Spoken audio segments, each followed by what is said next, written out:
Jadi ini Mas, bukan hanya Mas A aja yang meninggal. Ternyata ada 4 lagi yang meninggal itu. Dan itu pas bertepatan malam 1 Suro. Terus lihat orang-orang di rumah pada teriak-teriak gitu. Nggak lama saya lihat ayah saya nangis, ibu saya nangis, sama nenek saya tuh nangis sama ada. Seingat saya banyak orang pada ngumpul di rumah saya. Apa kayak menyiapkan memandikan jenazah gitu. Saya lihat itu. Terus saya tahu saya lagi di panggung mbah saya. Posisinya seperti itu ya, kayak tidak gini. Terus mbah saya tuh bisikin kuping saya yang kanan. Kowe gurung wayahe bali omulih. Kamu belum waktunya, kembalilah pulang. Nah, jadi ritualnya itu dilakuin setiap malam 1 Suro tuh.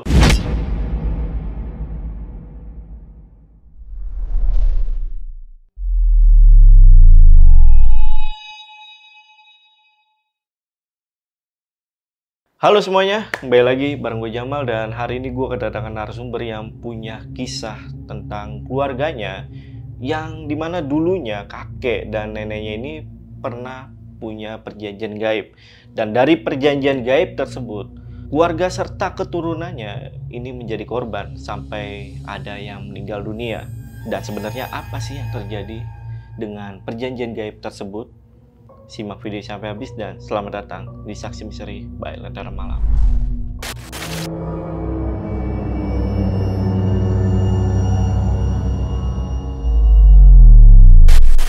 Oke guys, di sini udah ada narasumbernya, namanya Mas Nanang. Kita sapa dulu aja. Halo Mas Nanang, apa kabar Mas? Baik Mas. Baik ya Mas ya? Ya. Mas Nanang, ini dulu katanya kakek neneknya ini pernah punya perjanjian gaib nih Mas. Itu benar Mas? Bener Mas. Jadi mbah saya dulu pernah ada perjanjian gaib dan menyebabkan malapetaka bagi keluarga bapak saya sih. Sampai ada keluarga bapak saya yang meninggal. Sampai ada meninggal dunia? Iya Mas, parah Mas. Oke. Iya. Itu berapa orang yang meninggal? Yang meninggal 5 orang. 5 orang? 5 orang. Itu ceritanya gimana Mas? Nanti saya ceritain Mas, secara detailnya. Detailnya ntar Siap. diceritain. Oh, penasaran nih gue nih. Dan buat teman-teman yang penasaran juga, simak videonya sampai habis. Tapi sebelum itu seperti biasa, kalian kalau mau jadi narasumber di Lentera Malam gitu ya, cukup DM ke Instagram Lentera Malam, itu ada di @lenteramalam.id. Untuk linknya nanti gue taruh di deskripsi. Atau kalian bisa langsung aja hubungi ke nomor yang ada di bawah ini, oke? Ya udah, buat teman-teman yang penasaran sama cerita lengkap dari Mas Nanang ini, gimana jadinya nih? Atau gimana sih ceritanya, atau gimana kisahnya tentang 5 orang yang meninggal ini, simak video sampai habis. Dan tanpa basa-basi lagi, Saksi Misteri, kita mulai.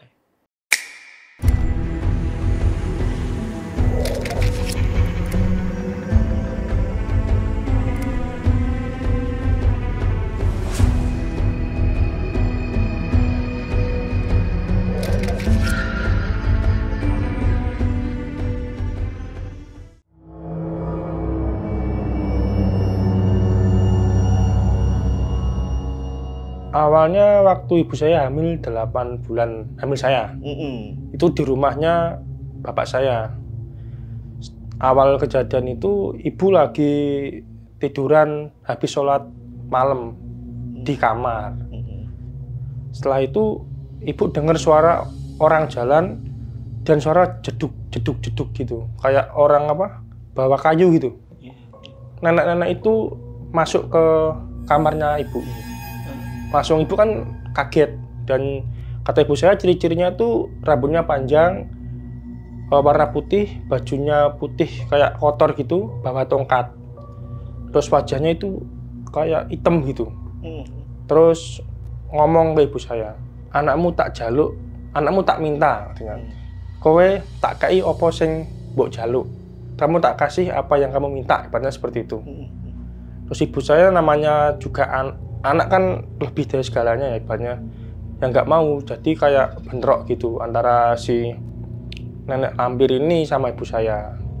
Kan kedengeran obrolan itu kan, sama suaranya nenek lampir ini kedengeran mbah saya di belakang. Mbah itu mbahnya ibu yang ikut di rumah itu. Kedengeran mbah saya lari ke kamar, dikira ada siapa.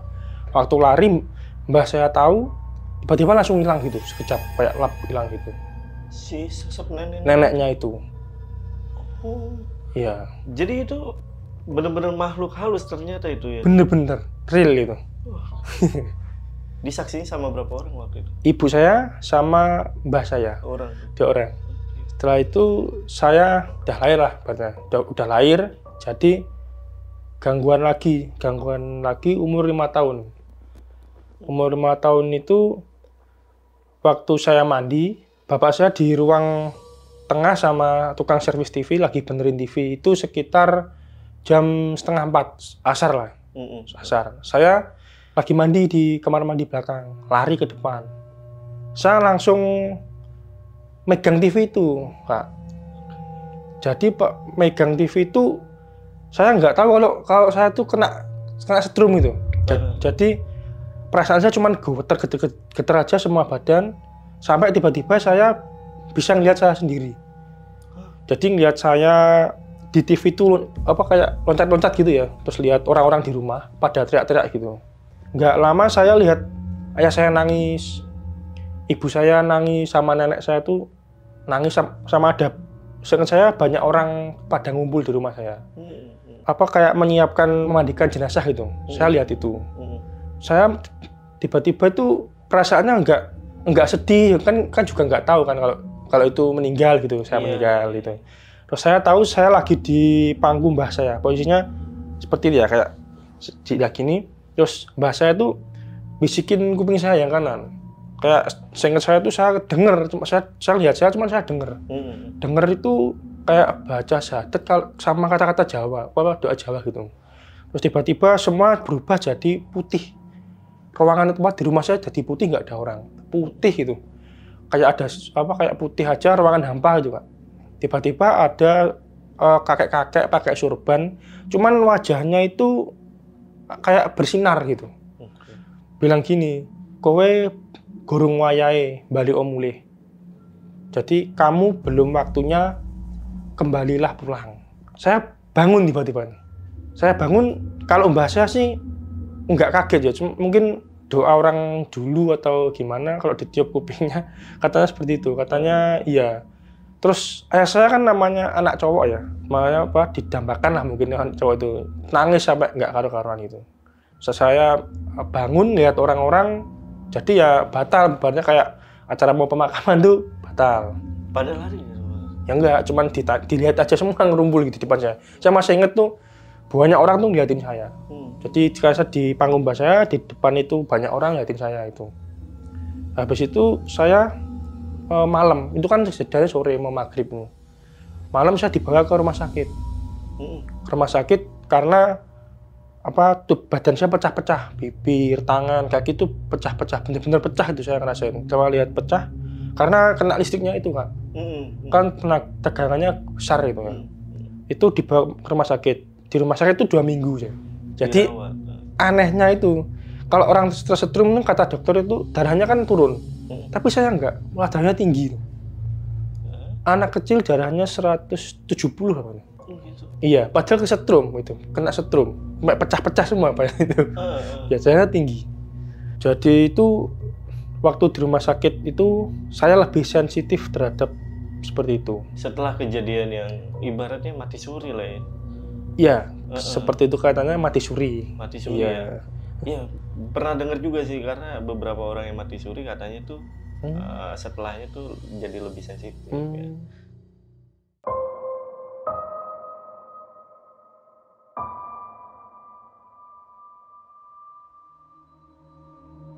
Nah, kejadian awal di rumah sakit di hari kelima. Hari kelima. Mulai sekitar malam, saya jam 1, jam 2. Saat itu saya lagi tiduran di ranjang rumah sakit.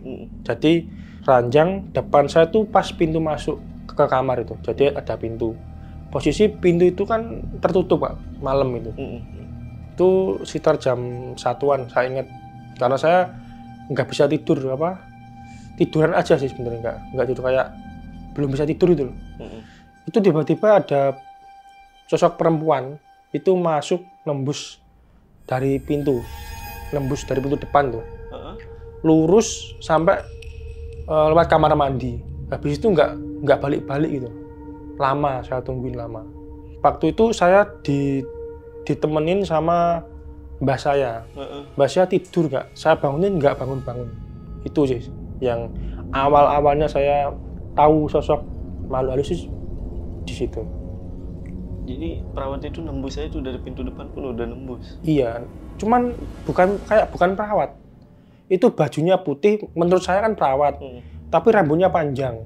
Bawahnya itu coklat kayak seingat saya ini coklat bawahnya itu. Jadi putih, bawahnya coklat. Menurut saya waktu itu perawat, kan di rumah sakit kan itu waktunya. Ya atasnya putih, bawahnya kayak coklat. Pramuka. Bukan, kayak orang zaman dulu itu kan pakai jari itu ya. Pakai jari itu. Iya. Coklat kayak batik gitu loh, Kak. Iya benar. Kirain bawahnya celana pramuka. Lanjut ya. Jadi setelah malam pertama ini, yang malam kelima, besoknya kan malam ke-6 itu ada kejadian lagi. Jadi tiba-tiba saya waktu itu duduk sama makan lah duduk. Nah, ditinggal sama nenek saya beli roti apa beli apa dulu lupa saya. Tiba-tiba di tembok itu ada warnanya hijau, gede terus lidahnya itu menjulur gitu. Tapi pertama awalnya itu kayak samar-samar gitu. Hijau terus jadi jelas gitu. Terus saya kan otomatis teriak-teriak. Dan teriak-teriak itu nggak ada yang denger anehnya gitu. Sampai mungkin ada kali 10 menit ini. 10 menit tiba-tiba nenek saya datang, itu hilang. Itu saya cerita sampai saya nangis kan, anak kecil yang nangis. Terus setelah 2 jam atau 3 jam tuh Kak, lupa ya, beberapa jam udah malam nih. Sekitar jam 11-an tidur. Tiba-tiba ada anak kecil hitam itu lari. Posisinya persis kayak perawat yang nongol itu. Jadi lurus terus nggak balik. Anak kecil juga seperti itu. Dari pintu depan tuh? Iya. Tapi kalau lari kan harusnya bunyi kakinya. Tapi itu nggak bunyi, nggak ada bunyinya. Ya, itu sih terakhir di rumah sakit waktu awal-awal saya sensitif gitu. Itu anak kecil hitam aja gitu? Hitam banget. Hitam banget? Hitam cuman kayak pakai popok. Popoknya bukan popok sih, kayak kain warna putih tapi kotor gitu. Tapi badannya hitam, seluruhnya hitam. Hitamnya tuh kayak kejebur oli? Iya, betul. Iya, betul. Kayak gini nih gambarnya. Jadi setelah saya pulang dari rumah sakit itu, pulang lagi ke rumah bapak saya. Setelah itu, saya sering sakit, Mas. Sering sakit setiap malam Jumat. Seminggu sekali pasti masuk rumah sakit. Hah? Iya. Selama 3 tahun. Selama 3 tahun itu. Bayangkan cobaannya saya sakit selama 3 tahun. Sudah bapak ibu saya semua udah kemana-mana, ke dokter kemana udah dilalui. Tapi anehnya setiap Kamis itu malam Jumat sakitnya. Biasanya sampai hari keberapa tuh? Biasanya hari Minggu. Pulang tuh? Pulang, 3 tahun. Terus sakitnya cuman panas, saya kayak orang aneh itu. Terus saya bilang takut gitu. Berarti seperti itu, takut terus namanya orang kan dipikir dari efek kesetrum itu, mati suri itu. Jadi dibawa ke medis terus ke rumah sakit sampai 3 tahun nggak ada perubahan, udah capek Mas itu keluarga. Jadi bapak saya waktu itu nyari tanya-tanya orang pinter gitu. Jadi orang pinternya di daerah Tulungagung. Saya umur 8 tahun sih ya. Waktu itu sudah ibaratnya capek mungkin orang tua. Ayo ke sana, ikhtiar. Barangkali bisa sembuh gitu. Akhirnya berangkat tuh Mas, keluarga, orang berobat kayak orang jalan-jalan tuh. Semua ikut. Jadi ya. Di sana aneh, nggak diperiksa. Maksudnya orang Pak Kiainya itu saya datang udah tahu. Jadi cuman bilang gini. Cuman tangannya gini, kayak gini. Kalau berobat tuh tangannya kayak dikeker gini loh. Bilang gini. Nek iso bengi kingko pindah omah, tirah gitu. Kalau bisa malam ini tirah, pindah rumah dari situ. Nah, cuman bilang gitu. Sama dibawain kayak madu sama susu kuda apa terus seperti itu. bapak ibu sama keluarga memutuskan pulang dari Tulungagung langsung pindah ke rumahnya ibu yang dari rumah bapak itu sekitar 10 kilometeran lah. Pindah ke sana. Pindah? Iya, pindah semua. Cuman pindahnya nggak bawa barang-barang sih Mas. Cuman syaratnya orang pinter itu bilang harus bawa bantal saya dan tikar. Akhirnya malam itu pindah semua ke rumahnya ibu. Udah pagi kan, saya bangun. Saya ngerasain normal Mas. Nggak ada rasa takut, nggak ada gimana, normal kayak anak-anak pada umumnya. Saya bisa main sama teman-teman tetangga itu. Oh, akhirnya menetap tuh di situ? Enggak, di situ sampai kelas 6. Ya berapa tahun ya? Itu ya. Iya, lumayan lama. Lumayan lama, iya. Terus kelas 6 itu karena SMP saya itu kan mau saya masukin di dekatnya rumah bapak. Yang favorit lah di sana. Terus bapak tanya, "Kamu pindah rumah berani?" Saya bilang, "Berani ya, udah besar gitu. Udah nggak takut sama hal-hal gituan." Karena kan selama di rumah ibu nggak ada gangguan gitu Mas. Saya kan pindah, akhirnya memutuskan pindah SMP kelas 1 ke rumah bapak. Itu nggak lama pindah ke rumah bapak ada lagi Mas. Malah awal-awal itu malah setelah sebulan itu. Gangguan yang pertama bukan saya sih yang diganggu itu ibu. Cuman ibu kan biasa karena dari dulu di rumah situ udah gangguan.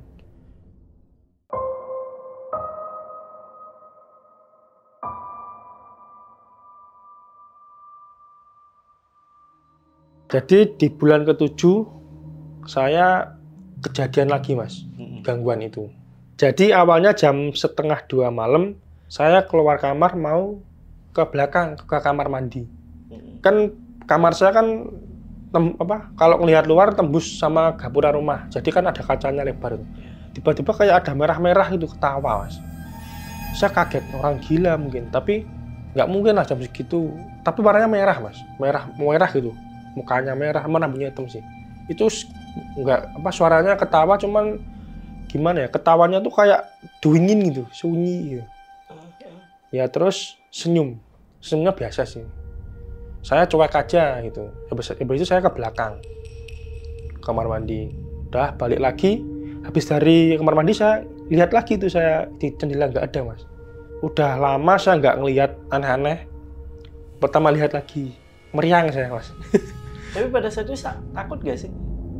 Ya enggak, cuman kaget karena udah sering saya. Iya. Teman karena kan mungkin kagetnya saya kan baru habis lama nggak lihat lagi gitu. Udah itu malam itu aja. Habis itu malam Jumat itu sama Mas jamnya. Jam 1:30. Saya ke kamar mandi lagi. Waktu buka pintu, langsung anak kecil tuh lari. Yang saya temuin di rumah sakit itu yang hitam itu. Dari belakang lari ke depan, lurus nembus tembok pintu, langsung hilang. Itu saya kayak kagetnya menembus pintu itu. Aduh, saya mikir diem aja nggak ke kamar mandi itu. Ini kayak pernah saya lihat gitu. Oh iya, itu anak kecil hitam itu yang di rumah sakit. Udah saya cuek ke belakang akhirnya. Udah saya kan nggak bisa tidur Mas, mikir itu sampai pagi. Menjelang adzan subuh biasanya kan kalau di sana kan bunyi kayak orang ngaji gitu. Tiba-tiba ada itu suara. Posisi kamar saya kan di depan sendiri. Di depan sini kan ada kaca lebar di kamar saya itu. Itu teras habis itu. Suara kayak orang jalan. Saya kan buka Mas, siapa jam segini. Saya akhirnya buka jendela Mas. Buka jendela, tiba-tiba ada nenek-nenek dari arah kanan. Jadi kan dari teras kanan kan rumah mbah saya. Itu jalan pelan-pelan, agak posisinya neneknya agak bungkuk gitu jalannya. Pas di depan muka saya di kaca itu noleh ke kiri gini. Noleh gini. Itu pas banget di muka saya itu. Sambil senyum, giginya itu hitam. Cuman wajahnya nggak pucat kayak orang biasa nenek-nenek itu. Dia jalan lagi, langsung hilang. Itu saya baru teriak-teriak lari ke kamarnya ibu saya itu.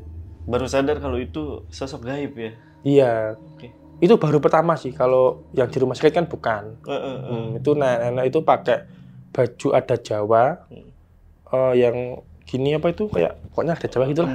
Iya, itu terus bawahnya pakai batik, membungkuk itu. Nah, Mas, ini kan banyak kejadian nih yang dialami sama Mas Nanang dan juga keluarga. Pernah nanya gak sih sama keluarga gitu, sebenarnya apa sih yang terjadi?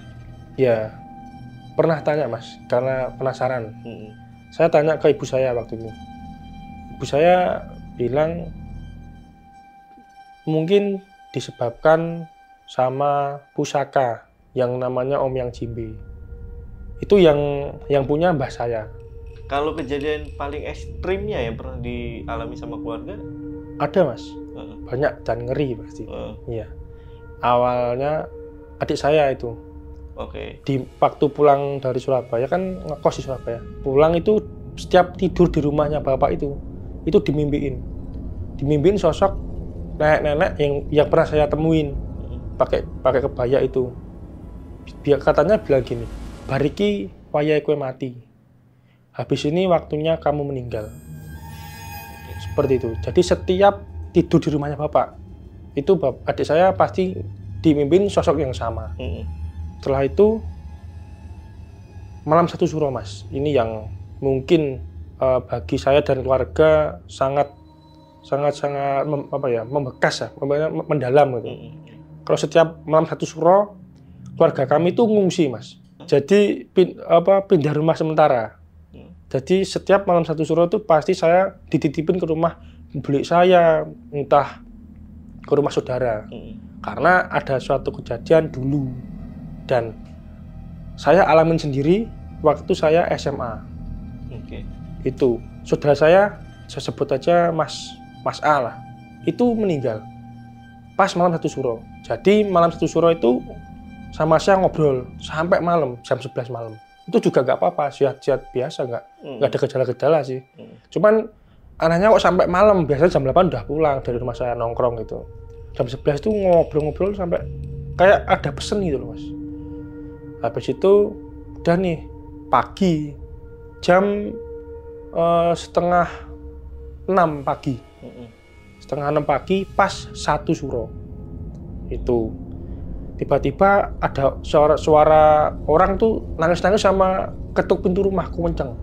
Ternyata istrinya bilang kalau Mas A itu jatuh di kamar mandi gitu. Sampai nggak sadar, itu masih hidup. Ini dibawa ke rumah sakit. Di rumah sakit sampai ingat saya siang jam 2 jam 3 itu meninggal. Saya dikabarin meninggal. Kan shock kan Mas, jadi kan nggak kenapa-napa, jatuh di kamar mandi tiba-tiba meninggal. Itu kejadian pertama. Jadi setelah saudara saya meninggal, itu waktu jenazahnya dibawa pulang ke rumah, ada kejadian Mas. Saya sama tante saya sama adik tuh rebus air, mau buat teh atau kopi buat tamu gitu. Karena rumahnya saudara saya itu kan berdampingan juga, nah itu buat teh di rumah saya. Tiba-tiba api di kompor tuh kayak bau besar Mas, kayak bunyi bleng gitu, terus apinya tuh bau besar ke atas gitu. Tapi nggak ada asapnya. Itu kejanggalannya. Setelah jenazahnya diberangkatkan udah aman.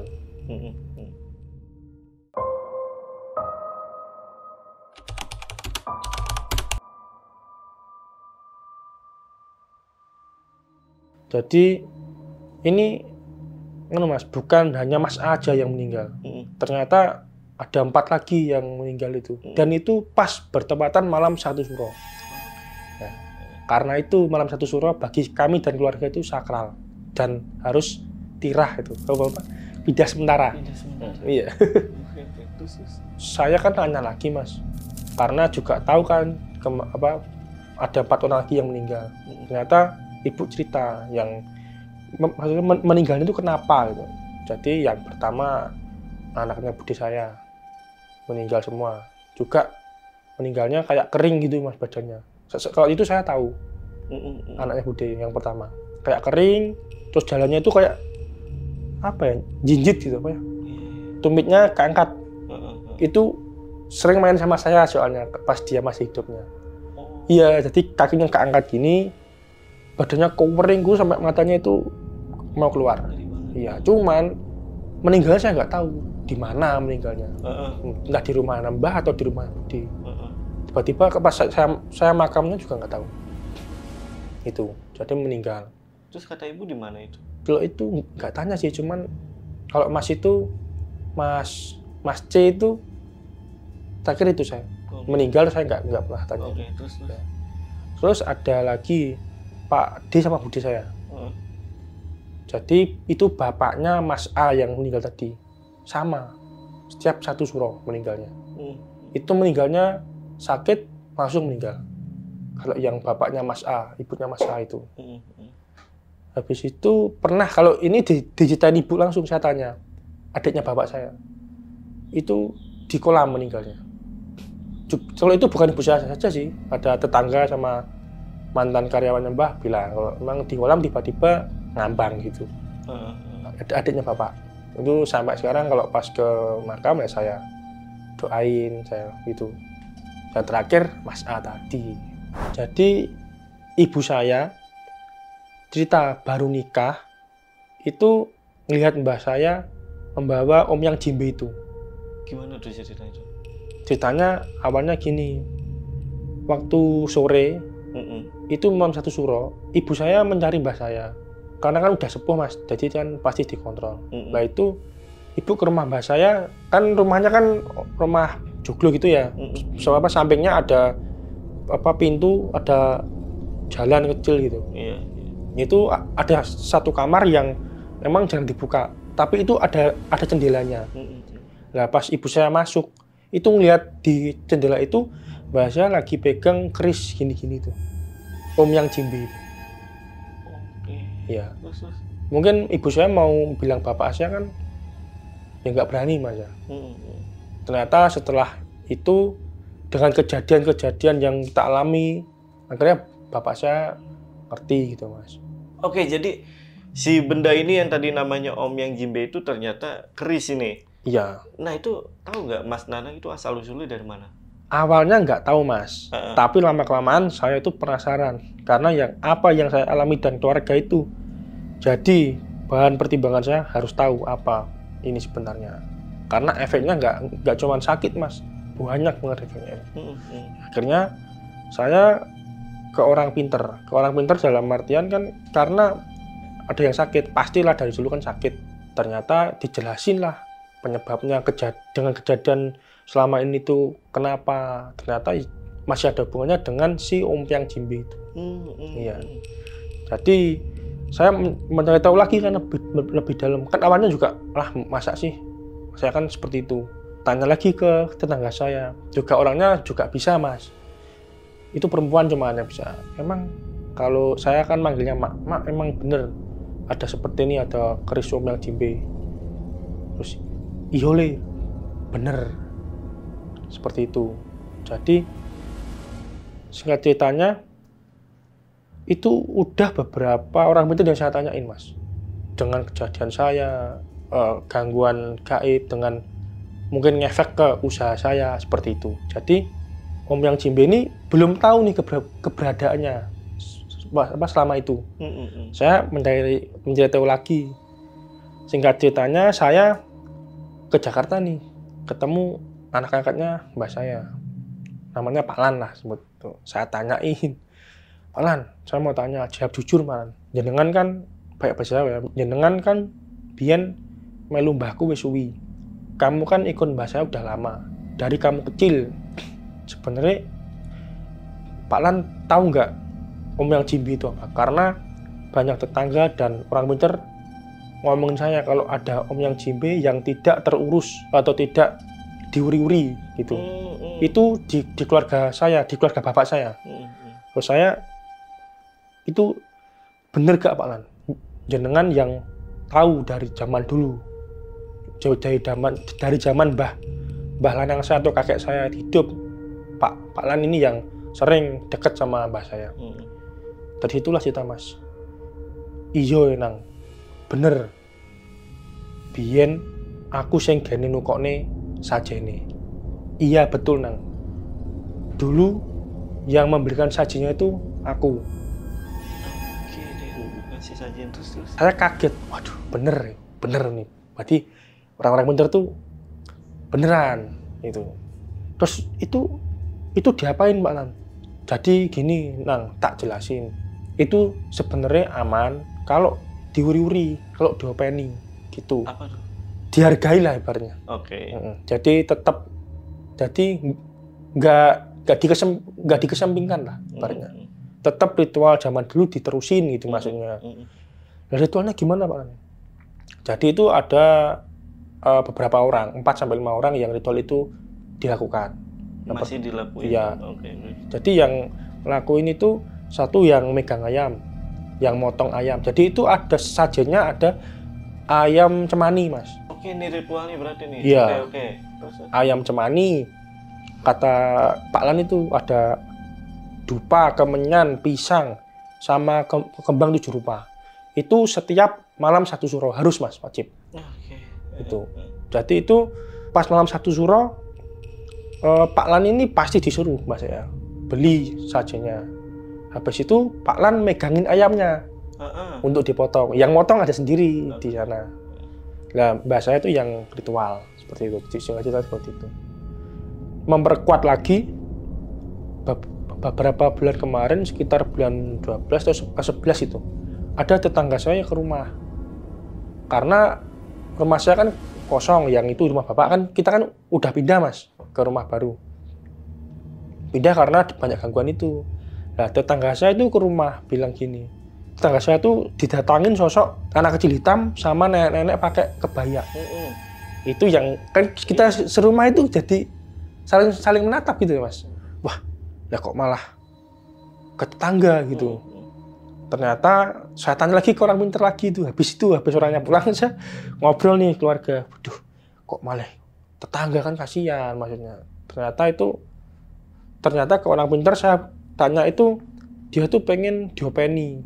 Ritualnya diterusin itu loh. Oke. Iya. Mencari orang. Emang nggak ada yang nerusin ritualnya? Nggak ada, cuman dipegang aja Mas, disimpan aja, jadi nggak ada ritual. Oke. Sejak mbah saya meninggal, yang Mbah Putri. Oke, jadi sejak Mbah udah meninggal, itu nggak ada yang nerusin lagi ritualnya? Nggak ada. Tapi dipegang? Dipegang. Sama siapa? Sama keluarga, kakaknya ayah saya. Iya. Indikasi seperti itu, tapi jelas sih kayaknya. Karena pas saya ke rumahnya ada satu kamar kosong, baunya anyir. Ya itu seperti ciri-ciri yang di rumah mbah saya dulu. Oh, ditaruh di sana? Iya. Gulat banget kamarnya. Gila. Kan lebaran kan pasti ngumpul. Itu saya ke belakang. Aduh, kayaknya ini. Saya ke bapak itu sempat penasaran gini Mas. Daripada itu nggak ada ujungnya, apa mending saya ambil aja, saya terusin, maksudnya saya openi lah, saya uri-uri lagi, saya ritualin lagi biar nggak ada korban lagi lah. Saya sempat seperti itu. Mas Nanang? Iya, baru kemarin bulan 1 Januari kemarin. Oh, Mas Nanang akhirnya mau beraniin diri? Iya, nah, akhirnya gimana tuh? Lah, saya kan belum pulang ke Kediri. Cuman saya konsultasi terus sama Pak Lan ini. Pak Lan gimana Pak Lan ini? Sebenarnya itu kalau emang betul rawatnya juga nggak seperti itu Mas. Lah itu kan kategori Om Yang Jimbe itu bisa buat penglarisan, bisa buat kekayaan.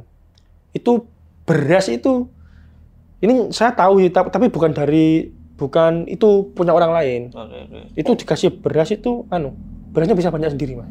Bisa apa? Banyak sendiri. Jadi kalau disentuhin itu berasnya banyak gitu, tidak banyak. Itu kategorinya seperti itu. Om Yang Jimbe tuh. Om Yang Jimbe Mas. Iya. Namanya suka banget Om Yang Jimbe. Dan saya kira itu dulu malah buah jambe, ternyata keris itu. Iya.